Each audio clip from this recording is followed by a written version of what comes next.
Hello,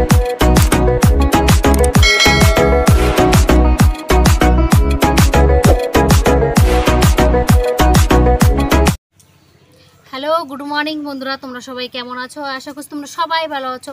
তোমাদের সবাইকে জানাই আমার সুমারানী ব্লগে স্বাগত। এখন বাজে সকাল 9টা। তা আমি বিড়ি বাঁধতে বসে গেছি সকালবেলায় আমি, আর মা রান্নাবান্না, সকালে রান্নাবান্না সব মা সারছে। তো আমি আজকে সকাল সকাল ঠান্ডায় ঠান্ডায় কটা বিড়ি বেঁধে ফেলি, তারপরে আবার একটু দোকানে যাব আর কি, সামান্য আজকে একটুখানি দোকানটা খুলবো।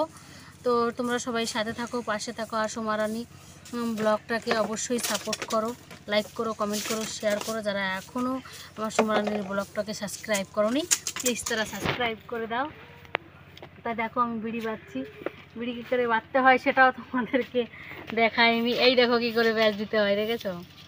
এই দেখো, দেখেছো? আজকে তোমাদের বিড়ি বাঁধা দেখাচ্ছি। এই দেখো, এই দেখো, এই দেখো, এই দেখো সুতোর প্যাচ। এই দেখো একটা বিড়ি কমপ্লিট করে দেখালাম, দেখেছো?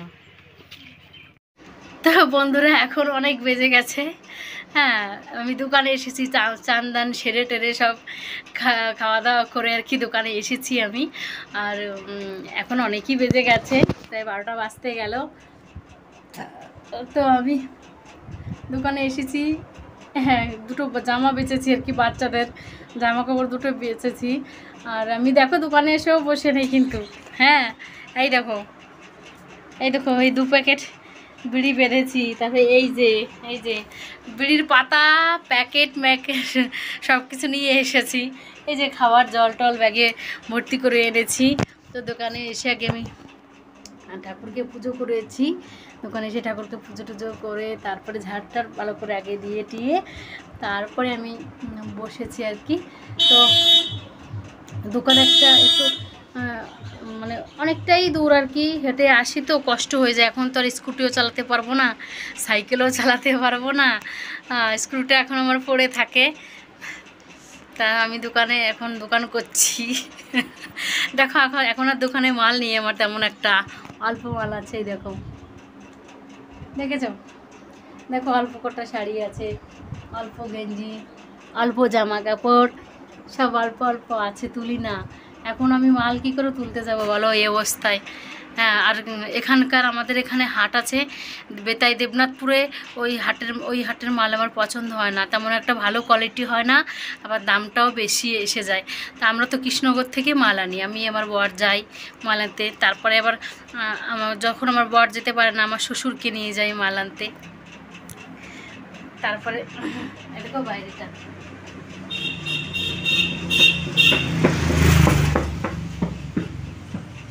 তো আমার একটা বছর একটু 1-2 বছর একটু লস দিতে হবে। হ্যাঁ, কেননা সারা জীবন শুধু পয়সার দিকে দেখলেও হবে না, পয়সা না হলেও হয় না। তো এখন একটা সময় আমি একটু বসেই থাকতে হবে, আমার একটু রেস্ট করতে হবে। তবু রেস্ট হয় না, পয়সার টানে রেস্ট হয় না। এই দেখো বিড়ি বাঁধতে হচ্ছে। এবার একটা গর্ভবতী মা কম সহজে বিড়ি বাঁধে না। সব কিছু হাসি খুশি সব ভালো স্বচ্ছন্দে থাকার মধ্যেও মানুষের একটু কষ্ট থাকে, ঠিক আছে? তো বিড়িটা এমনি এমনি বাঁধি না, এখনও বিড়িটা বাঁধছি, তার মনে একটু কষ্ট আছে, একটু সমস্যা আছে। নাহলে মানুষ একটা গর্ভবতী 5-6 মাসের প্রেগনেন্সি নিয়ে কী করে একটা মা বিড়ি বাঁধতে পারে? নিশ্চয়ই একটু সমস্যা আছে। হ্যাঁ, তো বন্ধুরা তোমরা এইভাবে আমার সাথে থাকো প্লিজ। সবাই পুরনো ভিউরা সব ফিরিয়ে এসো বলছি, তোমাদেরকে রিকোয়েস্ট করছি। তোমরা আমার ভিডিওগুলো সবাই দেখো, সুমারানী ব্লগটাকে সাপোর্ট করো, লাইক করো, কমেন্ট করো, শেয়ার করো। আগে চ্যানেলটা তো আমার নষ্ট হয়ে গেছে, নাহলে সেই চ্যানেলটা থাকলে আমি আজকে অনেক দূর পৌঁছে যেতাম বন্ধুরা। অনেক ভিডিওতে আমার লাখ লাখ ভিউ হয়ে গেছিলো। এমন সময় আমার চ্যানেলটা খারাপ হয়ে গেছে, আমার দুর্ভাগ্য। এখনও ভাবলে আমার কান্না পেয়ে যায় আমার পুরনো চ্যানেলের কথা। তার জন্য সেই পুরনো দিনটা, পুরনো সময়গুলো তোমরা আমাকে ফিরিয়ে দাও আর কি। আমার চোখে জল এসে গেছে বলতে বলতে, মানে আগের চ্যানেলের কথা ভাবলে আমার কষ্ট হয়। অনেক কষ্ট করে এগিয়েছিলাম আমি। তো বন্ধুরা, তোমরা পুরনো সাবস্ক্রাইবার, পুরনো ভিউ যা আছো, নতুন সবাইকে বলছি, সবাই আমাকে সাপোর্ট করো, লাইক করো, কমেন্ট করো, শেয়ার করো, সাথে থাকো, দেখতে থাকো বন্ধুরা। এরপরে নেবো আমি একটু মাংস, নিয়ে তবে রান্নাবান্না করব। একটা গোটা পোলট্রি নেবো বলে এসেছি, তো কেটে কুটে দেবে, বাড়িতে নিয়ে যাব, গিয়ে রান্নাবান্না করবো, খাওয়া দাওয়া করবো। তো দেখতে থাকো। তো বন্ধুরা, আমি মাংস নিয়ে বাড়ি চলে এসেছি। তো মাংসটা এখন আমি মাখিয়ে নেব। মাংসটাতে এখন আমি দিয়ে দিচ্ছি লবণ, এবার দিয়ে দেবো হলুদ। তো হলুদটা দেওয়া হয়ে গেল আমার। তারপর সুন্দর করে মাংসটা আমি মাখিয়ে নেব। তা ভাতটা হয়েই এসেছে, এবার মাংসটা মাখিয়ে নেব সুন্দর করে। দেখেছো বন্ধুরা, গরমে খুব কষ্ট হয়ে যায় রান্না বান্না করতে, কিন্তু কিছু করার নেই, এসব তো করে খেতেই হবে বলো। মেয়ে মানুষের তো ঘর সংসার সামলানো দায়িত্ব, তার জন্য কষ্ট পেলে হবে না। তো মাংসটা আমি ভালো করে মাখিয়ে নিলাম। এইবার আমি দিয়ে দেবো মশলা। এখানে বাটা আছে আদা বাটা, রসুন বাটা, আর দেওয়া আছে তেজপাতা বাটা, আর দেওয়া আছে জিরে বাটা, ধনে বাটা, এসব দিয়ে আমি লঙ্কা বাটাটাও রেখে দিলাম, পরে দেব। সুন্দর করে এখন মাংসটাকে মাখিয়ে নেব। মাংসটা মাখিয়ে নেওয়ার পরে তারপরে আমি মাংসটা রান্না করব।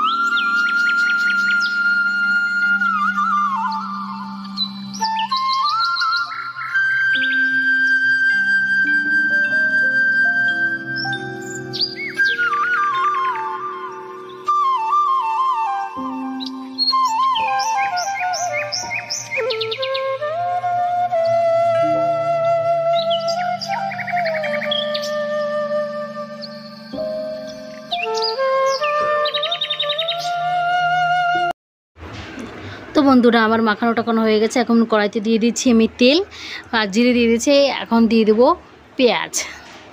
ঠিক আছে, সব তেল গরম হয়ে গেছে, জিরে টেরে সব দেওয়া হয়ে গেছে।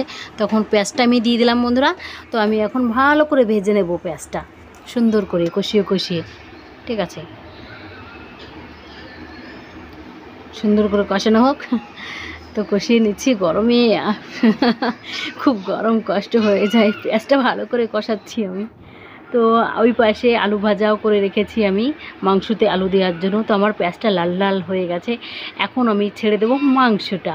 ঠিক আছে, মাখিয়ে রেখেছিলাম, মাংসটা একটু ঢেকে দিয়েছিলাম। তো সুন্দর সেন্ট বেরিয়ে গেছে, মানে মাখানোতেই হয়ে গেছে প্রায়, মানে অর্ধেকটা।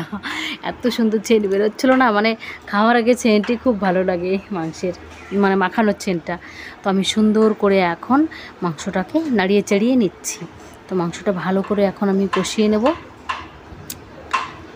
তারপরে আমি দিয়ে দেবো হচ্ছে লঙ্কা। ঠিক আছে, লঙ্কা বাটাটা ভালো করে এখন আমি নাড়িয়ে চাড়িয়ে নেব। লঙ্কাটাকে আমি এখন ভালো করে নাড়িয়ে চাড়িয়ে নিই। তো তোমরা তো সবাই দেখতে থাকো বন্ধুরা আমার মাংস রান্নাটা। তো বন্ধুরা, আমি মাংসগুলো ভালো করে কষাচ্ছি। এই গরমে মানে খুব কষ্ট রান্না বান্না করতে। সেন্ট বেরিয়ে গেছে বন্ধুরা, কালারটাও এসে গেছে মাংসর, খুব সুন্দর কালারটা এসেছে। মাংসটাকে আমি ভালো করে নাড়াচ্ছি চাড়াচ্ছি, একেবারে কষাচ্ছি সুন্দর করে মাংসটা। ভালো করে কষাচ্ছি, ভালো করে না, মাংসটা কষানোতে যাই সুন্দর। ভালো করে না কষালে মাংসটা খেতে ভালো লাগে না। সেন্টে আমার মানে পেট ভরে যাচ্ছে। এমনি কি বন্ধুরা, আমি মাংসটা খুব ভালো খাই। হ্যাঁ, আমার মনে হয় আমার পেটের বেবিটাও মাংস ভালো খাবে হয়তো, কেননা আমার মাংসের গন্ধে বমি টমি আমার আসে না। তো মাংসটাকে আমি এখন ঢেকে দিলাম বন্ধুরা। তো ঢাকাও হয়ে গেছে। মাংসটা আমি মানে তুলেও নিলাম ঢাকনটা কষানোর পরে। মানে সব ভিডিওটা তো পুরো দেওয়া যায় না, অনেকটা বড় হয়ে যাবে তাহলে। বন্ধুরা, আমার মাংসটা কষানো হয়ে গেছে সুন্দর। তো আমি একটু তুলে নিয়ে আমি খাবো এখন মাংস। সেন্টে আমি না খেয়ে পাচ্ছি না আর কি, আমার আর সহ্য হচ্ছে না। আমি ফটাফট মাংসটা এখন নামিয়ে খাবো, মানে কষানো নামিয়ে খাবো। একটু কষানো না খেলে আমার ভালো লাগে না। তো বন্ধুরা সবাই আমার ভিডিওগুলো দেখো, সাপোর্ট করো, লাইক করো, কমেন্ট করো, শেয়ার করো। সবাই বন্ধুরা নতুন পুরনো যারা আছো সবাই আমার ভিডিওটাকে দেখো, দেখে সাপোর্ট করো। আর আমার বেবিটাকেও তোমরা সবাই আশীর্বাদ করো যেন সুস্থ সবল ফুটফুটে একটা বেবি আমার হয়। তো আমি কথায় কথায় দিয়ে দিলাম জল, গরম জল দিয়ে দিলাম, বেশি জল আমি দেবো না। তারপরে নাড়িয়ে চাড়িয়ে এখন নিব ভালো করে মাংসটা, আমি এখন নাড়িয়ে নিচ্ছি। তো গরম জল দেওয়া তো সাথে সাথেই একদম মাংসটা ফুটছে, বেশিক্ষণ জালও আমি দেবো না মাংসটাকে। হ্যাঁ, আর সামান্য জল দেব, একটুখানি জল দিয়েছি আর একটুখানি দেবো। হ্যাঁ, বেশি জল দিলে মাংস ভালো লাগবে না। তো একবারে আমি গরম মশলার মধ্যে জলটা দিয়ে দেবো, সেটা দিয়ে আমি নামিয়ে নেব। সবাই এবার মাংস নামানোর সময় গরম মশলাটা দেয়, কিন্তু আমি না, আমি একটু আগেই গরম মশলাটা দিই। ঠিক আছে, এবার মাংসটাকে আমি একটু ভালো করে ফুটিয়ে নেব। মাংসটা হয়েই গেছে, সামান্য একটু ফোটানোর পরেই আমি নামিয়ে নেব। ঠিক আছে, এক একজনের এক এক রকম রান্না বন্ধুরা। দেখো ভালোই কালার এসেছে। আর লঙ্কাটা আমি একটু কম দিয়েছি, আমি এমনি লঙ্কা আমরা বেশি খাই, কিন্তু এতটা গরম পড়েছে আর আমার শরীরের পক্ষে এখন বেশি লঙ্কা খাওয়া উচিত না, আমার শরীরটা খারাপ করবে তাহলে। হ্যাঁ, তার জন্য অতটা লঙ্কাও আমি দিইনি, যেটুকু না হলে নয় সেটুকু, তার জন্য বেশি কালারটা আসেনি। ঠিক আছে, তো আমি এখন মাংসটা খাবো, খেয়ে নিই আগে। গরম, তার জন্য একটু রেখে দিলাম। তো মাংসটাকে আমি নামিয়ে নিলাম। ঠিক আছে, তারপরে মাংসটা খাবো আমি। তখন দেখেছো মাংসটা নামানো আমার হয়ে গেছে। এর গ্যাসটা আমি বন্ধ করে দিলাম। এবার মাংসটাকে আমি রেডি করে নেবো, আগে মুছে টুছে একদম মানে ঠিকঠাক করে। এই দেখো আমার মাংসটা না রেডি বন্ধুরা, রেডি। দেখেছো অনেকটা মাংস, পুরো বড় একটা পোলট্রি। ঠিক আছে, এখানে থাক। আর ওই যেখানে বড়া তৈরি করার জন্য মাখানো আছে ডোটা। হ্যাঁ, বড়া তৈরি করার জন্য পুঁই শাকের বড়া আমি করব। মাংসটা নামিয়েছি, আর দেখো বন্ধুরা আমি এখন খাবো, খেয়ে নিই একটু। ঠান্ডায় ঠান্ডায় এসে একটু ঘরের ভিতরটা একটু গরম, উপরে রান্নাঘরের উপরে আমার টিন দেওয়া আছে। হ্যাঁ, তো মাংসটা আমি খাচ্ছি। দেখো মানে লেগটা আমার খুব ভালো লাগে, মানে পাটা, মুরগির পাটা আমি খুব ভালো খাই বন্ধুরা। আমার বরাবর আমার হাত থেকে নিয়ে একটু খাচ্ছে, এই দেখো। তো আমি খাচ্ছি, তোমরা দেখো বন্ধুরা। কেন আমি বলতে পারবো না যে তোমরা খাও না, আমি খাই, তোমরা বন্ধুরা দেখো। আর অবশ্যই আমার সোমারানি ব্লগটাকে লাইক করো, কমেন্ট করো, শেয়ার করো। ঠিক আছে, ভালো লেগেছে বন্ধুরা, খুব ভালো লেগেছে খেতে। আর গরম তো, খুব গরম। গরমে মানে শরীরটা খারাপও করে একটু, কিন্তু কিছু করার নেই। আমাদের গ্রামেই এতটা গরম, শহর টহর এদিক ওদিকে কতটা গরম হতে পারে। দারুণ হয়েছে খেতে, দারুণ দারুণ দারুণ হয়েছে। তো আমি বন্ধুরা এখন ভাতটা খেয়ে নিচ্ছি পাখা চালিয়ে, আমার শাশুড়ি মা আমাকে খেতে দিচ্ছে।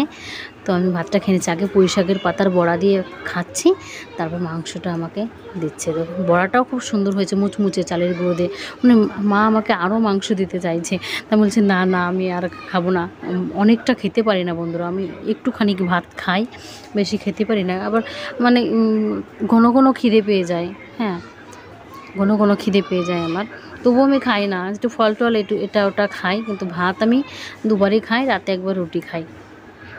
ঠিক আছে, সকালে একটু ভাত খাই অল্প করে, আর দুপুরে একটু খাই, রাতে দুটো রুটি খাই, কোনো দিন একটা রুটি। খুব সুন্দর হয়েছে রান্নাটা। আর ঘরের ভেতরটা না প্লাস্টার করা নেই তো, আর শুধু ইট আর উপরে টিন দেওয়া, ওখানে নিচে কাঁচা রান্নাঘর, একটু অন্ধকার অন্ধকার আসে।